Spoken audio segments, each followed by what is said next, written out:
Back to my channel. Icon star Allu Arjun ప్రస్తుతం Kollywood star director Atlee direction లో రాకా సినిమా చేస్తున్నాడని తెలిసిందే. సైన్స్ ఫిక్షన్ యాక్షన్ ఎలిమెంట్స్ తో వస్తున్న ఈ సినిమా ముంబైలో షూటింగ్ జరుగుతుంది. ప్రొఫెషనల్ కమిట్మెంట్స్ తో బిజీగా ఉండే అల్లు అర్జున్ తీరిక దొరికితే ఫ్యామిలీతో సరదాగా సమయం గడిపేందుకు రెడీగా ఉంటాడని ప్రత్యేకించి చెప్పనక్కర్లేదు. రాకా షూటింగ్ నుంచి చిన్న గ్యాప్ తీసుకుని తన ఫ్యామిలీతో కలిసి ఆస్ట్రియా మంచు కొండల్లో వెకేషన్ ఎంజాయ్ చేస్తున్నాడు అల్లు అర్జున్. ఆయన భార్య స్నేహారెడ్డి, పిల్లలు అయాన్, అర్హాతో కలిసి ఆస్ట్రియాలోని ప్రముఖ పర్యటన ప్రాంతాన్ని సంప్రదించారు.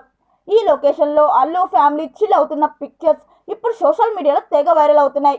స్నేహారెడ్డి తన ఇన్స్టాగ్రామ్లో స్టోరీస్లో ఈ ట్రిప్కు సంబంధించిన క్యూట్ పిక్చర్స్, షార్ట్ వీడియోస్ని షేర్ చేయడంతో అవి కాస్త క్షణాల్లో వైరల్ అయ్యాయి. మరిన్ని వీడియోల కోసం మన ఛానల్ని సబ్స్క్రైబ్ చేయడం మర్చిపోకండి.